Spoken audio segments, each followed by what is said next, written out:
नकळत जोडलेलं नातं भाग 2.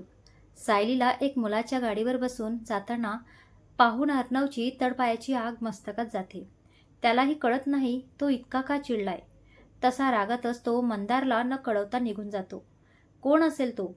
किती बिनधास्त त्याच्या मागे बसली. हिंमत कशी झाली तिची कोणा मुलाबरोबर जायची? असा विचार येताच त्याला आश्चर्य वाटतं. संतापाच्या भारात तो तसाच जोरात गाडी चालवत घरी पोचतो. घरी आजी आजोबा सोफ्यावर बसलेले असतात. त्याला येताना पाहून आजी विचारते, काय रे, कसा झाला साखरपुड्याचा कार्यक्रम? ठीक ठीक म्हणजे का रे, मुलगी चांगली नाही का? तसं काही नाही, चांगली आहे. आजोबा म्हणाले. मग तुला काय झालंय तोंड पाडायला? काही नाही आजोबा, मी जाऊन झोपतो, डोकं दुखतंय. तो कोणी अजून प्रश्न विचारायच्या आत त्याच्या रूममध्ये निघून जातो. इकडे आजोबा आजींना बरोबर कळतं की याचं काहीतरी बेनसलं आहे, कारण तो संतापात असला की इतरांवर राग काढते. पण आजी आजोबांना मात्र काही बोलत नसे, पण त्यांना टाळत असे. तो असंच वर येतो आणि बेडवर बसून डोकं हातात धरून बसतो. डोळे बंद केल्या केल्या त्याला ती नजरेसमोर दिसते. गोड हसणारी, हसताना हळूच कपाळावरची बट कानामागे सरकवणारी, तिच्या तो गालावरचा तीळ. मग दिसतो तो मुलगा ज्याच्या मागे ती बसून हसून बसत असते. तो तसंच रागात बेडवर पडतो. विचार करत त्याच्या नकळत रात्री कधीतरी झोप लागते. इकडे साखरपुड्याच्या कार्यक्रमात सायलीने आधीच जान्हवीला सांगितलेलं असतं की ती जरा लवकर जाईल. आधीच मुंबईमध्ये नवीन आणि तिचं घर लांब असल्याने तिला न्यायला सातू येतो. घरी आल्यावर ती कोणाशीच न बोलता रूममध्ये जाते. तशीच बेडवर बसते. तिच्या मनात राहून राहून त्याचेच विचार येत असतात. त्याने तिच्या धरलेला हात ती निरखून बघू लागते. त्याचा तिला झालेला स्पर्श, त्याच्या इतक्या जवळ स्वतःला पाहून तिची उडलेली धांदल, त्याची नजर, त्याचं तिला कानात बोलणं, सगळं आठवून ती तशीच लाजते. देविका मात्र हे सगळं दारातून पाहत असते. देविका म्हणाली, मस्त आहे ना तो? सायली म्हणाली, हो ना. आणि मग तिच्या लक्षात येतं तशी ती म्हणते, अगं तू केव्हा आलीस? जेव्हा तू त्याच्या विचारात हरवली होतीस तेव्हा. कोण आहे बरं तो? कोण तो? असं कोणीही नाहीये, उगाच काहीतरी बोलते तू. देविका, हो का? मग मी विचारल्यावर मस्त कोणाला म्हणालीस? ते मी सायलीला काही बोलता येत नाही. देविका तिला दारूतूनच म्हणते, आज तू बस ग विचार करत. पुढच्या वेळी मला सगळं ऐकायचं आहे त्याच्याबद्दल. हसत देविका निघून जाते. सायली मात्र विचार करते, असं काय वागतोय आपण? काय होतंय मनात? ती कपडे बदलून येते आणि पुन्हा बेडवर पडून त्याचाच विचारात हरवते. आणि मग कधीतरी तिला झोप लागते. दुसऱ्या दिवशी सकाळी आज सायली एकदम वेळेत ऑफिसमध्ये पोहोचते. अजून अर्णव आलेला नसतो. ती तिचं काम करायला सुरुवात करते. तो येतो तशी ती त्याच्याकडे पाहते. नेव्ही ब्लू ब्लेझर आणि आत लाईट ब्लू शर्ट, शूज आणि फोनवर बोलतच तो ऑफिसमध्ये येतो. तिला वाटतं तो तिच्याकडे बघेल, पण तो सरळ कॅबिनमध्ये निघून जातो. तिला थोडं वाईट वाटतं, पण मग तो कामात असेल असं समजून ती पण कामाला लागते. लंच ब्रेकमध्ये ती बाहेर जाणार इतक्यात सोनिया तिला निरोप देते की सरांनी बोलावलं आहे. May I come in sir? Sir तुम्ही बोलावलं? ती थोडी चाचरतच विचारते. ह्या 2 फाईल्स घ्या. यातले डिझाईन चेंजेस मला उद्या सकाळी 10पर्यंत माझ्या टेबलवर हवे. पण सर या फाईल्स तर व्हायला खूप वेळ लागेल. मला कारण नको आहेत मिस सायली, काम वेळेत हवं. पण अजून एक शब्द नकोय मला. लिव. तो जोरातच बोलतो. ती चरफडतच बाहेर जाते. अचानक काय झालं यांना? ती लंचला न जाता कामाला लागते. तिचे टीममेट्स तिला विचारतात, पण हिला वेळच नसतो. संध्याकाळ होते तसे ऑफिस रिकामं होऊ लागतं. सगळे जातात, पण हिचं काम चालूच असतं. शेवटी कॉफी घ्यायला म्हणून ती उठते. इकडे ती तिच्या तंद्रीत चालत असते आणि अचानक तो समोरून येतो. त्याला असं समोर पाहून ती दचकून मागे सरकते आणि तिची सँडल घसरते. ती पडणार इतक्यात तो तिच्या कमरेमध्ये हात घालून तिला सांभाळतो. ती गच्च डोळे मिटून घेते, पण जसं तिला त्याचा स्पर्श जाणवतो ती डोळे उघडून पाहते तर तो तिच्याकडे पाहत असतो आणि तिचे हात त्याच्या छातीवर असतात. त्याची स्ट्रॉंग बॉडी तिच्या हातांना एक वेगळीच अनुभूती देते. तो एका हाताने तिला सांभाळून हळूच तिच्या गालावरच्या तिच्यावर बोट फिरवतो. तशी ती शहारते. तिच्याबरोबरच तोही भानावर येतो. तिला उभं करतो. जरा सांभाळून चालत जा ना मिस सायली. सॉरी सर, ते असू दे. फाईलचं लक्षात ठेवा. I don't want any excuse, असं म्हणून तरातरा निघून जातो. त्याच्या आत्ताच झालेला स्पर्शाने तिची उघडलेली धांदळ आणि आत्ताच त्याचं वागणं तिला आश्चर्य वाटतं.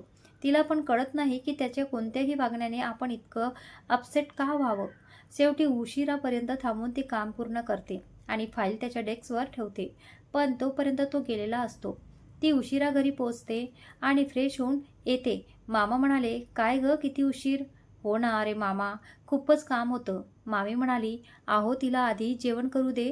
भूक लागली असेल कधीपासून." "यू आर बेस्ट मामी. आज जेवलेच नाही गं दुपारी." "अरे, असं नाही करायचं Sayali. Never skip your meals." "मामा, हो." मामा पण काय करणार, कामच होतं. ती जेवण करून झोपायला जाते आणि बेडवर पडल्या पडल्या विचार करते. कसे वागतात हे अचानक, क्षणात इतके जवळ तर क्षणात काही संबंध नसल्यासारखे. आणि मी का इतका विचार करते? मला इतका का फरक पडतो त्यांच्या वागण्याने? मला प्रेम नाही नाही सायली, असा विचार पण करू नकोस. बॉस आहेत ते तुझे, पण हँडसम बॉस. आहा. झोप आता. स्वतःशी एकटी बडबडत ती झोपली. ते जरा उशिराच सकाळी उठायला उशीर झाला. तशी ती नाश्ता न करता घराबाहेर पडते. पण आज वेळेत पोहोचणं तिच्या नशिबात नसावं. सायली आवरून घराबाहेर पडते. आज आधीच उठायला उशीर झालेला होता. त्यात सगळं आवरून निघेपर्यंत तिचं घड्याळाकडे लक्षही गेलं नाही. जशी तिने बॅग घेतली तशी ती पळतच घराबाहेर पडली. बसची वाट पाहत स्टॉपवर थांबली. तसं बस पण वेळेवर येईना. अरे देवा, आज माझं काही खरं नाही. अर्णव सर तर वाटच लावतील माझी. ती मनातल्या मनात विचार करत असते. इतक्या समोर रस्त्यात गर्दी होते. काय झालं पाहायला म्हणून ती जाते, तर तिथे एक आजी खाली पडलेल्या असतात आणि लोक फक्त बघत राहून आपापसात कुजबुज करत असतात. तिला ते पाहून खूप संताप येतो. ती पडत त्या आजीजवळ जाते.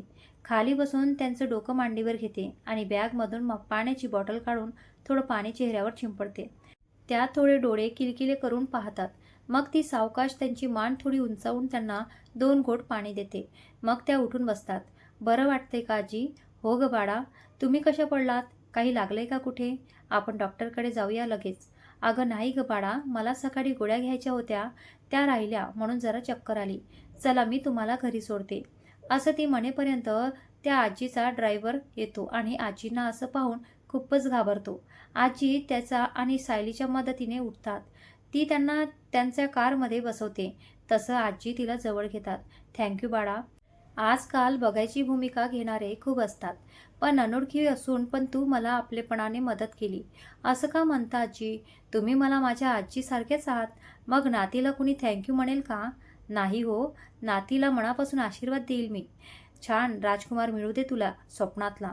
आजी हसून म्हणतात. खरं पण सायली मात्र कासनूक हसते. "काळजी घ्या आजी आणि असं गोळ्या मिस नका करू." ती आजीची गाडी जाते तशी घड्याळ पाहते. आज तर माझं काही खरं नाही. आता मात्र ती चांगलीच घाबरते. कशीबशी ती ऑफिसला पोहोचते आणि पडतच तिच्या डेस्कवर जाते. तितक्यात सोनिया तिला सांगते की सरांनी तिला बोलावलंय. ती देवाचं नाव घेऊन कॅबिनमध्ये जाते. "May I come in sir?" Sir, तुम्ही बोलावलं?" "मिस सायली, काल मी तुम्हाला एक फाईल मागितली होती, जी आज मला या 10 वाजेपर्यंत हवी होती. And can you please tell me what time is it now?" तो एकदम शांत आवाजात विचारतो, कदाचित वादळापूर्वीचा शांततेत. "सर, फाईल मी..." ती काही सांगायच्या आत तो हात वर करतो. "I ask what time is it now?" पुन्हा तीच शांतता. "सर, 10:45." सायली खूप घाबरून शांततेत सांगते. तसं तो इतका वेळ शांत ठेवलेला आवाज विसरून एकदम ओरडतो, "मग फाईल माझ्या डेस्कवर का नाहीये?" "पण सर, फाईल..." ती काही बोलायला जाणार तो पुन्हा ओरडतो, "नो एक्सक्यूज. मी तुम्हाला क्लिअर सांगितलं होतं की मला ती फाईल 10 वाजता हवी आहे. तरीही तुम्ही एक साधं काम नाही करू शकत. आणि त्यात तुम्ही आलात ऑफिसला यावेळी. ऑफिस आहे, धर्मशाळा नाही. हा असा हलगर्जीपणा मला मुळीच खपणार नाहीये. तुम्हाला काय वाटलं? तुम्ही कसंही वागाल आणि मी सहन करेन." आता मात्र तिला पण खूपच राग येत असतो आणि संतापाने तिच्या डोळ्यात पाणी जमा होतं. तेवढ्यात त्याचा फोन वाजतो. "यस. व्हॉट? मी लगेच येतोय. मी विचारत नाहीये, सांगतोय." तो फोन कट करतो आणि तिच्याकडे न बघता ब्लेझर उचलतो. "मिस सायली, ती फाईल पूर्ण करून माझ्या घरी घेऊन या पर्सनली." "पण सर..." "एक शब्दसुद्धा ऐकायचं नाहीये. Do us I side." आणि तिचं सायलीची वाट न पाहता तिथून निघून जातो. तिला आतमध्ये 2 मिनिट काही कळतच नाही. तिने ती फाईल आदल्या दिवशीच त्याच्या टेबलवर ठेवलेली होती आणि नंतरच ती घरी गेली. ती त्याच्या टेबलवर पाहते तर दुसऱ्या फाईल तिच्या फाईलवर ठेवलेल्या असतात. ती फाईल उचलून सायली तशीच कॅबिन बाहेर पडते. सोनियाकडून सरांच्या घरचा पत्ता घेऊन निघते. एकदा पाहिलं पण नाही टेबलवर. सरळ तोंडाला येईल ते बोलत बसले. आणि मी काय म्हणतीये ऐकायचं तरी. एकटेच बोलत बसले. समोरच्याला काय वाटेल याचं जराही देणं घेणं नाहीये यांना. विचार करतच ती रिक्षाने त्याच्या घरी जाते. घर कसलं मोठा महाल असतो. मुंबईमध्ये असं घर म्हणजे गर्भश्रीमंतीचा नमुनाच. ती बघतच राहते. ती सिक्युरिटीला नाव सांगून आत जाते. दोन्ही बाजूनी लॉन्स आणि एकदम कंपाऊंडला मोठी सुरुचीची झाडं. पुढे मोठा पोर्च. तिथे अर्णवची कार उभी होती. ती आत जाते तर समोर अर्णव खाली कार्पेटवर बसून सोफ्यावर कोणाशी तरी बोलत असतो. शेजारी एक वयस्कर आजोबा पण असतात. ती पुढे जाते आणि पाहते. आजी तुम्ही? सायलीसमोर सकाळच्या आजींना पाहून आश्चर्यचकित होते. अगं तू इकडे कशी काय? आजी एकदम खुश होतात सायलीला पाहून. ते मी ती माझा ऑफिसमध्ये आहे. अर्णव पण थोडं आश्चर्याने सांगतो. त्याच्या कपाळावर आठ्या पसतात. अहो हीच तर ती गुणी मुलगी जिने सकाळी मला मदत केली. आजी कौतुकाने आजोबांना सांगतात. तसे आजोबा पण तिला पाहून आनंदी होतात. हे ऐकल्यावर मात्र अर्णव पुरता खजील होतो. तो तिला सकाळी उशिरा येण्यावरून बोलला होता. ए ग इकडे. सकाळी तुझं नाव पण नाही विचारलं साधं मी. काय नाव आहे तुझं? सायली जोशी नाव माझं आजी. वाह सायली तर खूपच छान नाव आहे. आजोबा आजीकडे डोळे मिचकावून पाहत हसत म्हणतात. तिला कळत नाही आजोबा का हसले ते.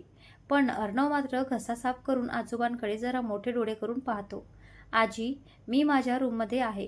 काही लागलं तर सांग. तो सायलीशी काहीच न बोलता वर जातो. सायली थोड्या वेळ आजी आजोबांशी बोलते. मग तिच्या लक्षात येतं की ती एक फाईल द्यायला आली होती. आजी ते मला सरांना ही फाईल. अगं खरंच की. आम्ही काय तुझ्याशी गप्पा मारत बसलो. जा तू वर. डावीकडे रूम आहे त्याची. तशी ती वर जाते. आजी आजोबांकडे पाहते. दोघेही सूचक हसतात. वर सायली त्याच्या खोलीचं दार वाजवते. सर ये. ती आत जाते. त्याची रूममध्ये एखाद्या चित्रपटात शोभेल अशी असते. मोठा किंग साईज बेड. त्यावर व्हाईट बेडशीट आणि डार्क पर्पल ब्लँकेट. समोर एक सोफा आणि छोटा टेबल. साईडला एक स्टडी टेबल. त्याच्या एकच लहानपणीचा फोटो आणि एका वॉलला एक कपलचा मोठा फोटो. ती त्याच्याकडे पाहते. तो ब्लेझर टाय काढून सोफ्यावर लॅपटॉप घेऊन बसला असतो. ती त्याच्याकडे जाऊन टेबलवर ठेवते. काल रात्रीच झाली होती कंप्लीट. मी तुमच्या टेबलवर ठेवली होती पण त्यावर बाकी फाईल्स असल्यामुळे दिसली नसेल. सायली त्याने काही विचारायच्या आत बोलून मोकळी होते. जसं काही तो तिला पुन्हा बोलू देणार नाही याची तिला खात्रीच होती. तो तिच्याकडे पाहतो. आता त्यालाही वाईट वाटतं. सकाळी आपण हिला किती बोललो ते.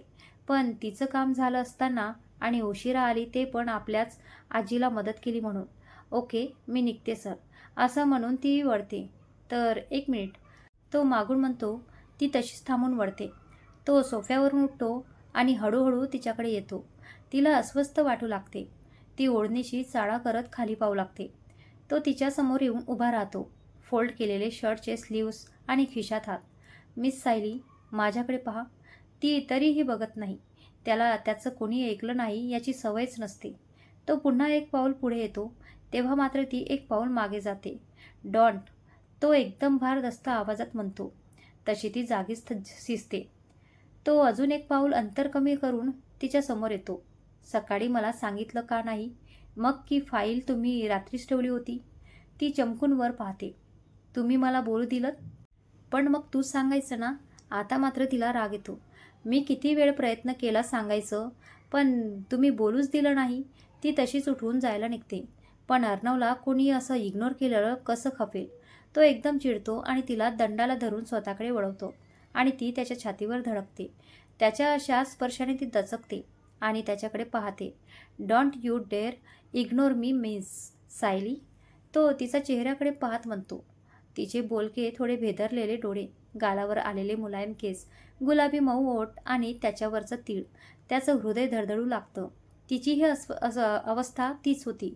त्याच्या परफ्यूमचा सुगंध आणि भारदस्त छाती, शर्टची 2 बटन उघडे आणि तो तिच्या इतकं जवळ. ती अशी भांबावलेली अजूनच सुंदर दिसत होती. तो खाली वाकून तिच्या चेहऱ्याच्या जवळ येतो. तिचं हृदय एकदम वेगाने धडधडू लागतं. ती डोळे मिटून घेते पण ओठ एकदम थरथरत असतात. तो तिच्या ओठांकडे पाहतो पण स्वतःवर ताबा ठेवणं अवघड होऊ लागतं.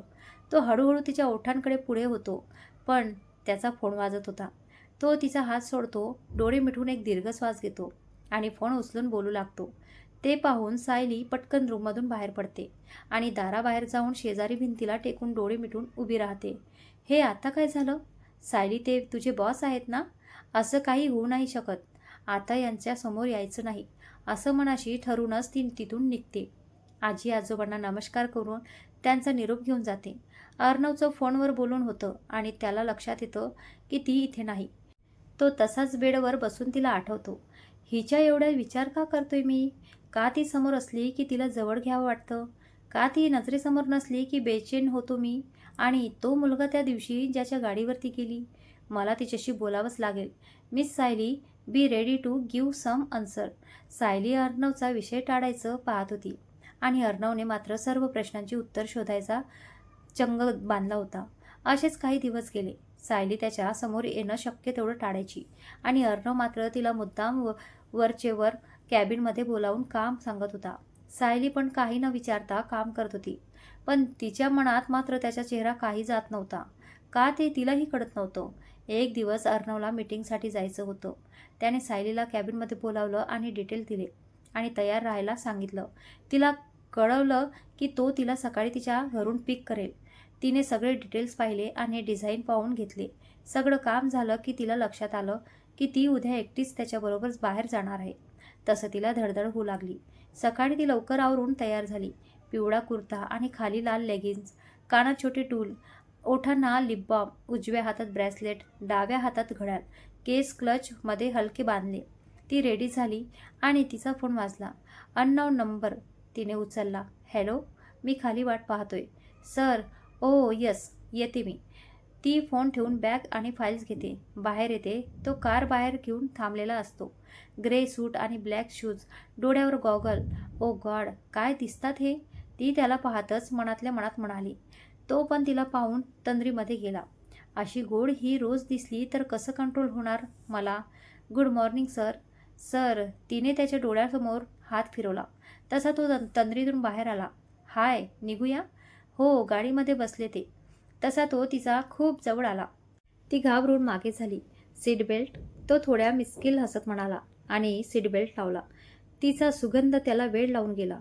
2 क्षण डोळे मिटून त्याने दीर्घ श्वास घेतला आणि गाडी सुरू केली. दोघे थोडा वेळ काहीच बोलत नव्हते. मग तिनेच विषय काढला. सर, तुम्हाला माझा नंबर कसा मिळाला? मी मागे पण सांगितलं मिस सायली, माझ्या कंपनीच्या एम्प्लॉईची इन्फो माझ्याकडेच असणार ना. तो हसत म्हणाला. ओ राईट. बाय द वे, तुम्ही खूप छान दिसत आहात आज, मिस सायली. तशी ती लाजली आणि मग त्याच्या काळजाचा अजून एक ठोका चुकला. थँक्यू, तुम्ही पण हँडसम दिसत आहात. म्हणजे नेहमीच दिसता? म्हणजे मी नेहमी पाहते असं नाही, म्हणजे आज जरा जास्त. ती गोंधळून बडबडू लागली आणि मग काय बोललो ते तिच्या लक्षात आलं आणि तिने सवयीने ओठ चावला. तो तर तिच्याकडे बघतच बसला. मग हसू लागला जोरात. तुम्ही रोज मला पाहिलं तरी मला काहीच प्रॉब्लेम नाही, उलट आनंदच आहे, तो मिश्किलपणे म्हणाला. तिने चमकून पाहिलं. तो अजूनही गालात हसत होता. ती शांत झाली. मग त्याने रेडिओ लावला. त्यावर आपकी नजरोने समजा लागलं होतं. ती त्याबरोबर गुणगुणू लागली. त्याने व्हॉल्यूम कमी केला आणि तिचा आवाज ऐकू लागला. ती खरंच गोड गात होती. गाणं संपलं आणि त्याने तिच्याकडे कौतुकाने पाहिलं. वाह, तुमचा तर आवाज पण छान आहे. Multi talent. थँक्स, ती हसून म्हणाली. ते मीटिंगच्या जागी पोहोचले.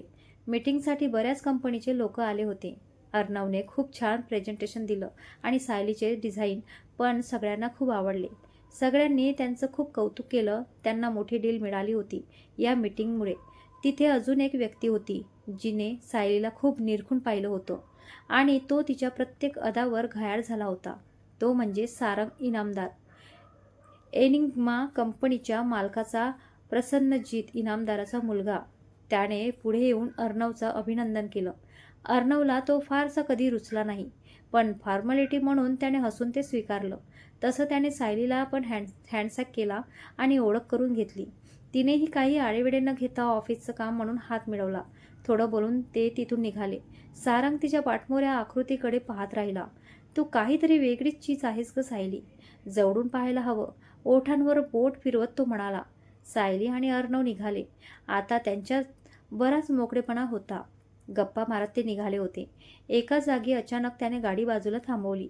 तिने प्रश्नार्थक नजरेने त्याच्याकडे पाहिलं. चहा घेऊया? तुम्ही चहा घेणार असं टपरीवर? तिला आश्चर्य वाटलं. हो मग, मला पण आवडतो चहा. मला वाटलं एवढ्या मोठ्या कंपनीचे मालक तुम्ही, असं रस्त्यावरचा टपरीवर चहा कसा आवडत असेल? हे बघा बॉस, मी कामामुळे आहे, पण माणूस मी तुझ्याच सारखा आहे ना. तिला खूप कौतुक वाटलं. दोघे चहा घेऊ लागले. तसा अचानक पाऊस सुरू झाला. तिला भिजायची खूप इच्छा झाली, पण तो सोबत होता म्हणून तिने कंट्रोल केलं. मग ती टपरीमधून हात बाहेर काढून हातावर थेंब घेऊ लागली. तो तिच्याकडे पाहत होता. कशी अवखड आहे यार ही. कामाच्या वेळी एकदम प्रामाणिकपणे काम करणारी आणि असं बाहेर असताना एकदम लहान होणारी. Just perfect. ती ते थेंब हवेत उडवू लागली. एकदम उत्साह आल्यासारखं तिने ते थेंब उडवायला सुरुवात केली आणि अचानक काही थेंब तिने त्याच्या चेहऱ्यावर उडवले आणि हसली. त्याने पटकन डोळे मिटून घेतले.